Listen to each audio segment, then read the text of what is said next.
오늘 이 시간에는 예수님의 또 다른 마음이 기록되어져 있습니다. 여러분 12절 초반을 다시 한번 보겠습니다. 예수께서 마음속으로 깊이 탄식하시며, 오늘 예수님의 마음은 탄식하시는 마음입니다. 탄식이라는 것은 슬픔이나 괴로움으로 나오는 깊은 한숨을 말합니다. 사실 제가 우울증 같은 증세가 있었을 때 나도 모르게 한숨을 많이 쉬었던 적이 있는데, 예수 믿는 사람은 한숨을 그렇게 쉬는 게 별로 좋은 모습은 아닙니다. 근데 예수님께서 이런 탄식의 한숨을 쉬셨다는 것이 의외의 모습입니다. 그래서 성경 마가복음에서 예수님이 이런 탄식을 언제 하셨는가 한번 찾아보니까 마가복음에는 총 3번이 나오더라고요. 마가복음 3장과 7장과 오늘 이 8장의 말씀이 나옵니다. 마가복음 7장에서는 예수님께서 귀 먹고 혀가 맺힌 아이를 고칠 때 하늘을 우러러 탄식하시며 에바다 선포하시면서 그의 막힌 귀를 뚫어주고 그리고 맺혔던 혀를 풀어주면서 고쳐주셨습니다. 이때의 탄식은 불쌍히 여기면서 나오는 탄식입니다. 반면에 마가복음 3장과 8장 오늘 본문에 나오는 예수님의 탄식은 예수님의 마음이 괴로워서 나오는 탄식입니다. 마가복음 3장 5절에 보면은 그들의 마음이 완악함을 탄식하사 노하심으로라고 기록되어져 있습니다. 예수님 앞에 나왔던 사람들의 마음이 완악함을 예수님이 아시고 탄식하셨다라고 말합니다. 여기서 그들은 누구냐면은 바리새인들을 말합니다. 바리새인들의 완악함을 예수님이 아셨습니다. 예수님은 사람 마음의 중심을 아십니다. 저와 여러분들이 예수님께 나아갈 때 우리의 마음을 완악하게 하지 말고 선한 마음이 되게 하실 수 있게 되기를 바랍니다. 완악한 마음이라면은 주님 앞에 회개하시고 주님의 선한 마음을 내 안에 심어달라고 그렇게 간구하며 주께 나아가시기를 바랍니다. 자, 오늘 이 시간 또 이제 마가복음 8장에서 예수님의 탄식은 좀 더 깊은 그런 탄식입니다. 마음속으로 깊이 탄식하사라고 하실 정도로 예수님의 마음이 많이 아프신 상태입니다. 누가 어떤 것으로 예수님의 마음을 이렇게 아프게 한 것일까요? 자, 그것을 오늘 11절에 나와 있습니다. 11절을 다시 한번 보겠습니다. 마가복음 8장 11절이요. 시작. 바리새인들이 나와서 예수를 힐난하며 그를 시험하여 하늘로부터 오는 표적을 구하거늘. 예수님의 마음을 아프게 한 사람들은 바리새인입니다. 사실 바리새인들은 당시의 유대교 종교 지도자들입니다. 일반 사람들에게 존경을 받는 그런 사람들입니다. 그런데 예수님과의 관계에서는 별로 좋지 않습니다. 예수님이 그들의 외식을 지적했고 그들의 율법주의적 신앙을 예수님께서 비판하셨습니다. 그래서 여기 예수님은 그들을 두고서 회칠한 무덤이라고까지 그렇게 말씀하셨습니다. 여러분, 회칠한 무덤이란 말은 뭡니까? 겉은 회칠했기 때문에 번듯해 보입니다. 그러나 그 속은 썩은 시체가 들어있는 아주 좀 더러운 그 속을 말하고 있습니다. 겉은 옷을 깔끔하게 입었기 때문에 그럴싸하게 보이지만 그 속은 온갖 악으로 썩어 있는 그 모습을 회칠한 무덤이라고 예수님이 비판하셨습니다. 이런 바리새인들을 예수님 비판했을 때 이 바리새인들은 예수님의 그 말을 듣고 회개하거나 돌이키지 아니하고 오히려 그들은 예수님을 비난하고 예수님을 공격하고 예수님을 죽이려고 합니다. 오늘 본문 말씀도 이 바리새인들이 예수님을 공격하는 내용입니다. 먼저 이들은 예수님을 힐난합니다. 힐난하다는 말은 따지고 들어 비난하다라는 뜻입니다. 작은 흠이라도 찾아서 공격, 비판했다라는 내용입니다. 바리새인들은 예수님이 하셨던 기적이나 이적이나 또 예수님의 말씀을 듣고서 그 말씀으로 믿음으로 받는 게 아니라 어떤 비난거리가 있는지 그것만 찾고 비판하고 힐난했습니다. 예수님께서 병자를 고쳐도 안식일에 고쳤다라고 오히려 비판했고요. 그리고 예수님이 죄인들과 어울린다라고 비판했고 또 예수님의 제자들이 손 씻지 않고 음식을 먹었다라고 그렇게 비판했고 예수님이 하나님을 아버지라고 부른 그것 갖고도 예수님을 비판했습니다. 지난 시간 예수님께서 빵 7개와 물고기 2마리로 4,000명의 사람들 먹인 이 사건을 갖고도 이 바리새인들은 예수님을 비난했을 겁니다. 어떻게 비난했을까요? 예수님이 이방인들을 먹이셨다고, 이방인들과 같이 먹었다라고 그렇게 비난했습니다. 예수님을 믿지 않으려고 마음을 굳게 닫다 보니까 어떤 기적을 보고도 어떤 말씀을 듣고도 그들은 믿음으로 받지 아니하고 오히려 예수님을 힐난할 뿐이었습니다. 그들의 이런 마음을 예수님은 악한 마음이라고 하셨습니다. 이 사람들의 이 악한 마음이 예수님의 마음을 아프게 했고 예수님이 깊이 탄식하게 되었습니다. 사랑하는 성도 여러분, 저와 여러분들이 살아가면서 누군가에게 아니면 어느 것에 마음을 굳게 닫고서 그냥 비판하고 비난하고 정죄하고 힐난하는 그런 모습이 되지 않게 되기를 바랍니다. 우리의 마음이 열려있기를 바라요. 우리의 마음이 불쌍히 여기고 긍휼히 여기는 예수님의 마음이 되실 수 있게 되기를 바랍니다. 아멘. 그것이 우리가 예수님의 말씀을 예수님에게서 배우는 신앙입니다. 그리고 또 이제 이 바리새인들이 예수님을 공격하기 위해서 또 뭘 요구했냐면은 예수님에게서 하늘에서부터 오는 표적을 구했다라고 합니다. 이것은 예수님을 믿고자 하는 것이 아니라 예수님을 공격하는 시험입니다. 하늘에서부터 오는 표적이라는 것은 구약 성경에 모세가 이스라엘 백성들을 광야에서 매일 동안 먹였던 만나를 이야기합니다. 또는 여호수아가 전쟁에서 더 이기기 위하여 시간을 멈추게 했던 그 기적을 말하기도 하고요. 또 엘리야가 하늘에서 불을 내렸던 그런 사건을 이야기합니다. 이처럼 하늘에서 내려오는 그 표적을 달라고 보여달라고 그러면 믿겠다라고 이 바리새인들이 요구를 한 겁니다. 그러나 이것은 예수님을 믿고자 하는 것이 아닙니다. 바리새인들은 예수님을 어떻게든 공격하려고 비난하려고 힐난하려고 그 구실을 찾기 위하여 표적 보여주기를 구했던 것입니다. 당신이 하늘에서 보낸 그런 사람이라면 하늘에서 보내준 표적을 보여주십시오 라고 그렇게 요구한 겁니다. 네, 여러분 이 패턴이 뭐와 비슷하냐면은 마귀의 패턴과 비슷합니다. 예수님이 광야에서 금식하실 때 마귀가 예수님을 시험했지요.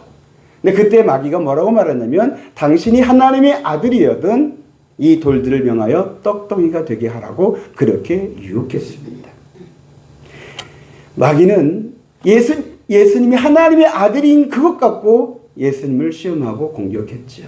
근데 지금 바리새인들이 이 마귀가 하는 것처럼 그렇게 예수님을 시험하고 있어요.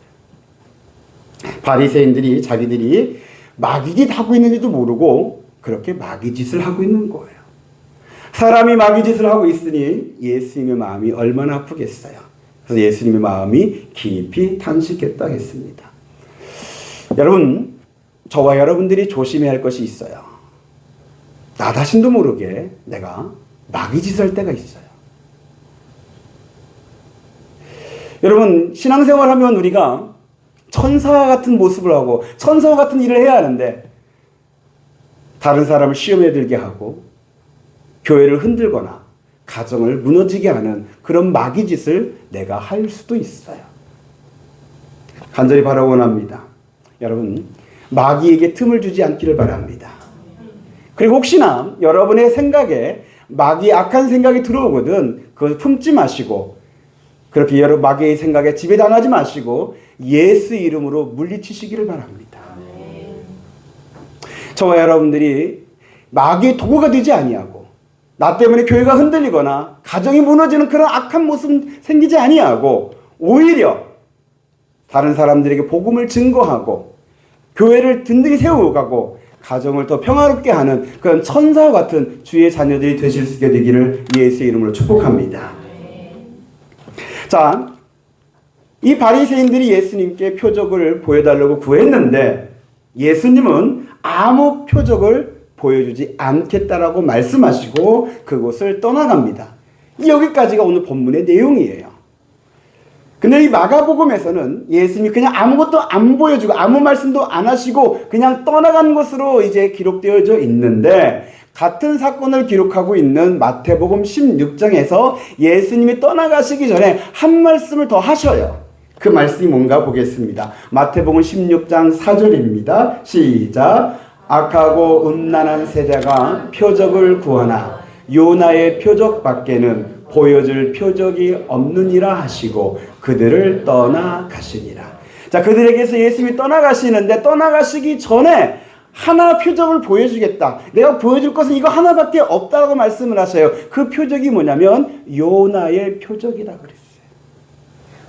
내가 너에게 보여줄 것은 요나의 표적밖에 없다. 이거 보고서 너희가 믿든지 안 믿든지 너희 마음대로 해라. 그러나 이 요나의 표적을 보고서 믿는 자는 구원을 받을 것이고 이 요나의 표적을 보고도 믿지 못하는 자는 하나님의 심판을 받을 것이라는 예수님의 말씀입니다.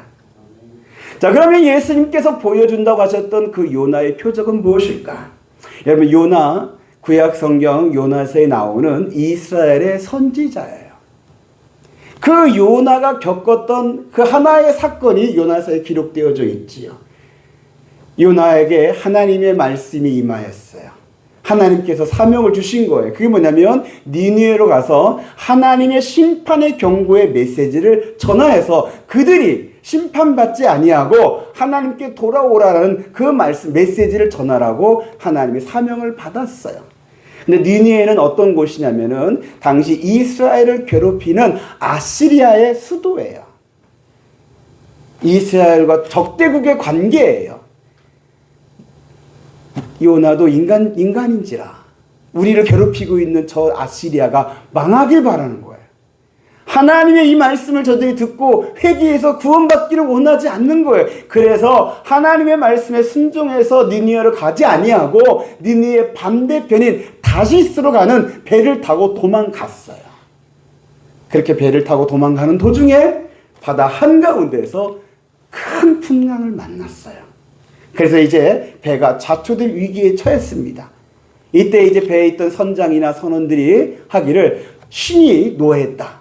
어느 신이든 노한 건데 이 신의 노함을 잠재우기 위해서는 제물이 하나 필요하다 하고서는 제비 뽑았는데 뽑혀서 걸린 게 누구냐면은 요나인 거예요. 그래서 요나가 제비뽑에 걸려서 요나를 바닷속으로 던졌어요. 그런데 여러분 여기서 이제 놀라운 일이 발생을 하죠. 바닷속으로 던져 죽을 줄 알았는데 그 요나를 바다에서 기다리고 있는 생명이 있었어요. 그 생명이 큰 물고기예요. 요나 바닷속에 던져진 요나를 물고기가 집어 삼켰어요. 어떻게 그럴 수 있냐고 저한테 묻지 마십시오. 여기서 제가 설명할 수 있는 방법이 없어요. 이 큰 물고기가 요나를 삼켜서 요나가 물고기 뱃속에서 3일 동안 있게 되는 거예요. 그래서 그 3일 동안 있으면서 요나가 진심으로 회개했어요. 그래서 3일이 지나고 이제 물고기가 이 요나를 육지로 토해냈어요. 다시 살아난 거죠. 그렇게 살아난 요나는 이제 하나님의 말씀에 순종해서 니느웨로 갑니다. 그리고 이제 니느웨 성에 가서 이제 하나님의 심판의 메시지를 전하는데 회개했어도 요나의 마음이 아직 하나님의 마음과 완전히 온전히 하나가 되지는 못했어요. 뭐냐면 왜 그러냐면 니느웨 성은 큰 성이라 3일 동안 돌아다녀야 그 성을 한 바퀴 돌 정도의 큰 성이에요. 근데 요나가 이 니느웨에서 하나님의 심판의 메시지를 전할 때 하루만 전했어요. 하기 싫었던 거야. 그냥 하루 딱 전하고 들으면 듣고 말라면 말하라고 그렇게 한 거예요. 그런데 놀라운 일이에요. 요나가 그렇게 단 하루만 전했던 그 하나님의 말씀을 니느웨 성 사람들이 듣고 회개하고 하나님께 나온 거예요. 그래서 하나님께서 그 성을 심판하지 아니하고 하나님이 그 성을 구원해 주신 거예요.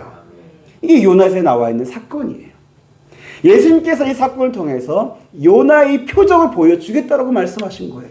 그러면 예수님께서 보여준다는 요나의 표적은 뭐냐면 첫 번째는요, 예수님의 죽으심과 부활이에요. 예수님은 십자가에 죽으셨고 요나가 물고기 뱃속에서 3일 동안 있었던 것처럼 예수님이 땅속에서 3일 동안 계셨고, 그리고 물고기가 요나를 토해냈던 것처럼 예수님께서 살아나셔서 무덤문에 나와서 부활하셔서 예수님이 그리스도이시고 하나님의 아들이심을 친히 증거해 주신 거예요. 이것이 예수님께서 우리에게 보여주신 요나의 표적입니다. 이 예수님의 십자가와 이 부활을 보고서 믿는 자는 구원을 받고요, 이 표적을 보고서도 믿지 못한다면 도저히 주의 구원을 받을 수 있는 다른 방법은 없는 거예요. 저와 여러분들이 다른 표적 구하는 그런 어리석은 자가 되지 마시고 주님께서 이미 보여주신 예수 그리스도의 십자가와 부활을 통하여서 주 예수를 믿고 구원을 받는 하나님의 복된 자녀가 되기를 축복합니다. 그리고 이제 예수님께서 보여주신 요나의 표적이 또 하나의 것이 있어요.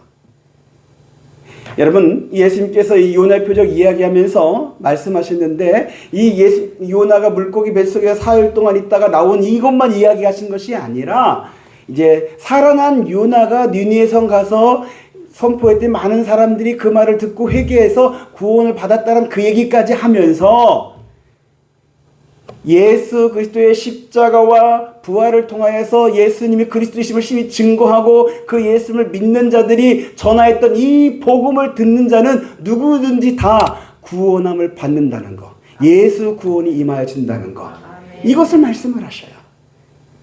그러면서 예수 믿어 구원받은 사람들이 모여있는 교회, 이 교회가 또 하나의 요나의 표적이에요.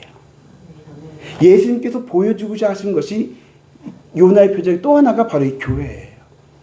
여러분들이 교회에 이렇게 있는 것이 얼마나 귀한 것인지 별로 모르실 수도 있을 거예요.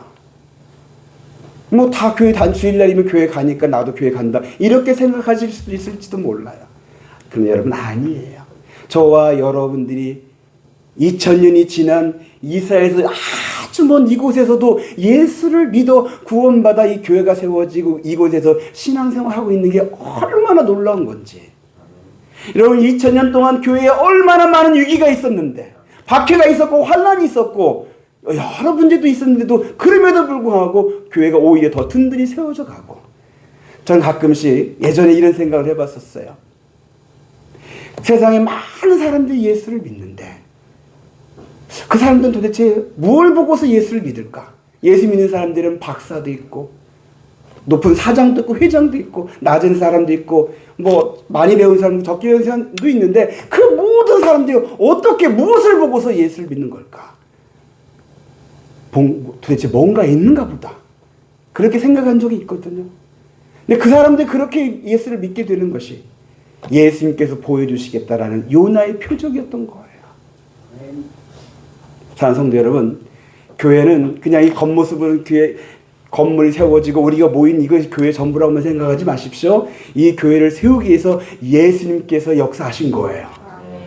예수님께서 성령을 주셨고 그 성령이 우리의 마음을 감동시키셨고 예수님을 나의 구주라 고백하게 하셨고 그 고백을 받으셔서 저와 여러분에게 죄사함과 자녀됨과 영생의 구원을 주셨고 하나님 나라 가는 그날까지 하나님께 영광을 드리는 예배하는 자로 우리를 부르신 거예요. 이것이 예수님께서 보여주겠다는 요나의 표적 또 하나의 모습이었어요. 사랑하는 성도 여러분, 예수님께서 이미 이 요나의 표적을 다 이루셨어요. 십자가와 부활과 교회가 그 표적이고 증표입니다. 여러분들이 예수 믿기 위해서 다른 표적 보여달라고 병 고침이나 문제 해결이나 어떤 기적 일어나게 해주시면 내가 예수 믿겠다 그렇게 생각하는 그런 자세로 예수 믿지 마십시오. 이미 우리가 예수 믿어야 할 모든 것들을 예수님께서 다 이루셨습니다.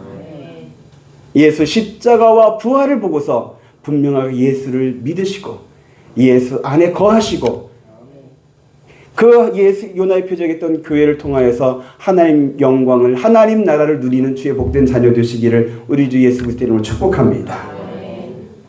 근데 여기서 제가 이 말씀 여기까지 마칠 생각으로 이렇게 정리했는데 제 마음이 또 하나의 이런 감동이 드는 거예요. 교회가 예수님께서 보여줄 요나의 표적이기도 하지만 그러나 또 다음 세대에 아직 예수를 믿지 않는 또 다른 니느웨 같은 그런 성에 예수의 그 표적을 보여줄 증인으로 우리 교회를 예수님께서 세우신 줄로 믿습니다. 여러분, 교회는 주의 구원을 받은 자의 무리이기도 하지만 주의 사명을 받은 자의 무리예요. 교회가 구원받은 그 기쁨을 잊어버리면 안 되지만 그러나 주님께서 이 복음을 전하라는 사명을 잃어버려서 또한 안 됩니다. 우리 양문교회는 두 가지를 가지고 있어야 돼.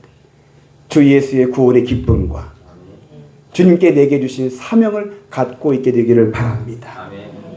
그러면 우리 교회가 이 세상에, 이 니느웨 같은 세상에 어떤 표적을 보여줄 수 있을까? 어떻게 복음의 증인의 사명을 감당할 수 있을까? 했을 때 역시 우리도 이 세상에 요나의 표적을 보여주어야 합니다. 교회가 세상에 어떻게 요나의 표적을 보여줄 수 있을까 했을 때 사형리 전도처럼 우리가 말과 글로써 사람들에게 예수 십자가와 예수 부활을 증거하는 이런 복음 전도의 것도 있겠지만, 근데 지금 시대는요, 말로 되는 시대는 아닌 것 같아요. 왜 그러냐? 물론 우리 교회가 잘못하는 게 많아서 사람들이 지금 교회에 대한 마음의 문을 꽉 닫았어요. 그리고 또 하나는 마지막 때가 더 가까울수록 사람들의 마음이 더 완악해져서 복음에 대해서 더 마음을 닫았어요.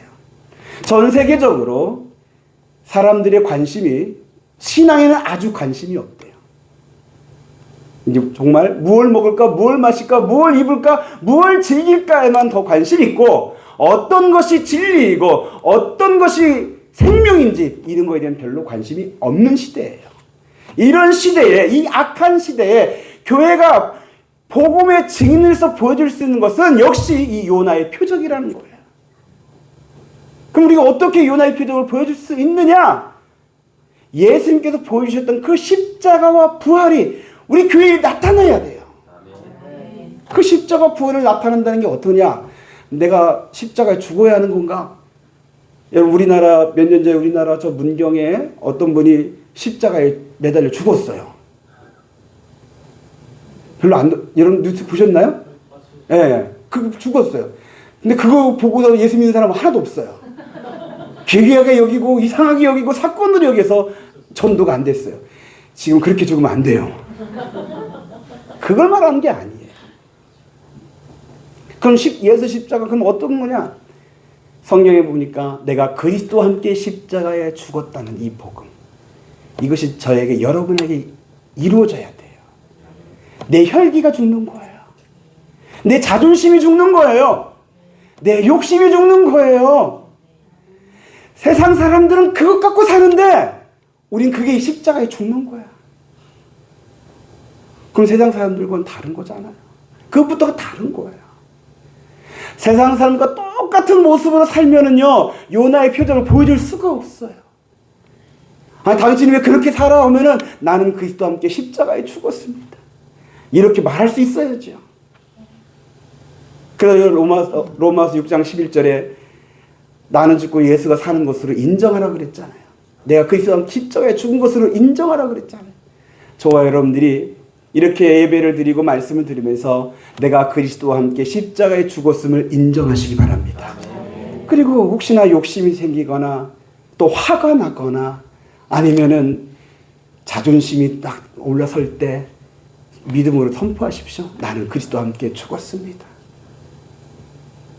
내가 죽은 인간의 그런 모습이 다 십자가에 죽은 그 모습만 보여도 세상 사람들은 놀라게 되어 있어요.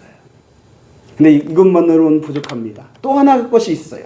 그게 뭐냐면 내 안에 예수님이 사시는 부활의 역사가 나타나야 합니다. 나만 죽었고 맨날 죽었다 살아났다, 이것만 내가 죽었다 살아나는 것이 아니라 나는 죽었고 예수가 살아나는 모습이 돼야 온전한 요나의 표적이 됩니다. 예수님이 내 안에, 여러분 안에 사셔야 예수님처럼 우리가 사랑할 수가 있어요. 예수님처럼 우리가 헌신할 수 있고 나를 희생할 수 있고 예수님이 가셨던 그 십자가의 길을 저도 여러분도 나의 십자가를 지고 예수 따라갈 수 있는 그런 진실한 믿음의 사람이 될 수가 있어요. 이것이 우리가 세상에 보여줄 요나의 표적이에요. 예배 전에 설교 전에 우리 아이들이 특승을 했어요. 특승 이유에 대해서 제가 여러분들에게 말씀을 드렸죠. 우리 오늘 저녁에 우리 둘째가 튀니지로 보름 동안 단기 선교를 가고요. 2월 첫째 주에 우리 큰아이가 모로코라는 그 지진난 곳으로 의료 선교를 가게 돼요. 여러분들은 이걸 들었을 때 어떤 마음과 어떤 생각이세요? 대단하다, 잘 갔다 와라, 이 정도겠죠. 근데 저는 많이 싫었어요. 반대했어요. 저랑 저희 아내는 아이들이 처음 그 얘기했을 때 아이들과 많이 다퉜어요. 못 가게 협박까지 했어요. 그냥 부모의 마음이었어요. 왜 그렇게 힘들게 또 어려운 곳으로, 위험한 곳으로 또 자기 돈 들여서 가려고 하는지. 그리고 사실 또 하나는 제 마음속 깊은 곳에는 어떤 두려움이 있었냐면 아이들이 자꾸 그렇게 가다가 또 자꾸 가다가 영원히 선교사로 가겠다 하시는 것은 아닌가. 그 두려움이 저한테는 있었어요. 그래서 될 수 있으면 선교지는 못 가게 하고 싶은 게 제 마음이었어요. 그냥 인간의 마음이었어요. 그러다 어느 날 저에게 마가복음 8장에 이제 뒤에 보면은 나오는 말씀이 있어요. 예수님께서 베드로에게 또 제자들에게 예수님이 그리스도로서 십자가에 죽어야 하는 것을 말씀을 하셔요. 그 말을 들을 때 베드로가 어떻게 했냐면 주여 그리 마옵소서. 그런 일이 주께 일어나지 못하도록 제가 막겠습니다라고 그렇게 말을 한 거예요. 베드로 입장에서 볼 때는 예수님을 이해하는 말처럼 했겠죠. 그런데 예수님은 뭐라고 말씀하시냐면은 사탄아 내 뒤로 물러가라. 네가 하나님의 일을 생각하지 아니하고 사람의 일을 생각하는구나 하면서 베드로를 꾸짖었어요. 그 예수님의 그 꾸짖음의 말씀이 생각이 나더니 제가 목사로서 예수 믿는 그리스도인으로서 우리 자녀들 문제 앞에서는 사람의 생각만 했구나 라는 것을 깨닫게 해주셨어요.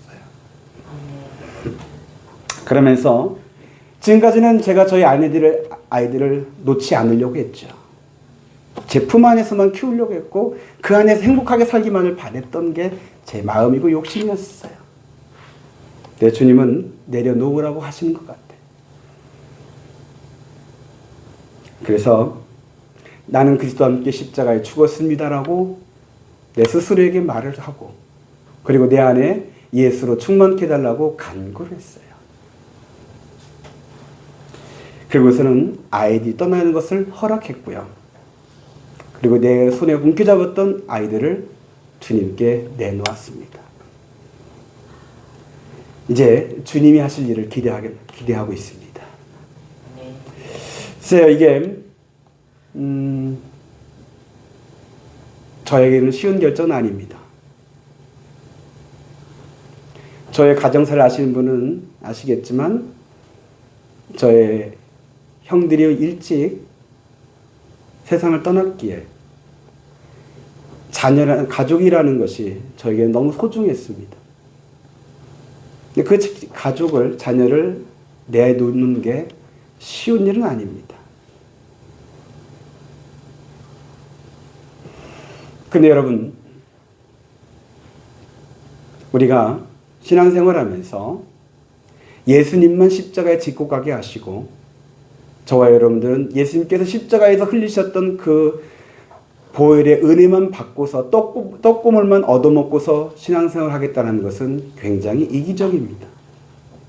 그래갖고서는 우리가 세상에 복음의 증인으로서 요나의 표적을 보여줄 수가 없습니다.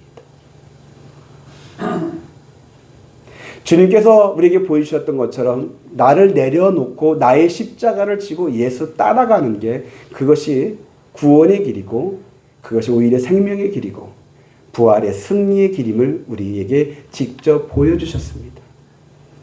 여러분 예수님을 믿으십시오. 먼저 가셔서 나를 따라오라 하셨던 예수님을 믿으십시오. 믿지 못해서 움켜잡았던 그거 내려놓으시고 나는 그리스도와 함께 십자가에서 죽었습니다라고 선포하시면서 내 안에 오직 예수님이 사시기를 간구하시며 주님 따라가고자 하는 저와 여러분 되시기 바랍니다. 아멘. 그 모습이 우리가 세상에 보여줄 표적입니다. 이게 진리라고. 이 십자가와 부활이 이게 진리고 생명이고 구원이라고 우리가 세상에 보여줄 표적입니다. 예수 십자가 부활로 저와 여러분들이 구원받았습니다. 이제 우리 다음 세대에 저 믿지 않는 악한 세대라 할지라도 저 세대에 예수 십자가와 부활을 저와 여러분 우리 양문교를 통해서 보여줄 수 있게 되기를 간절히 소망합니다. 아멘.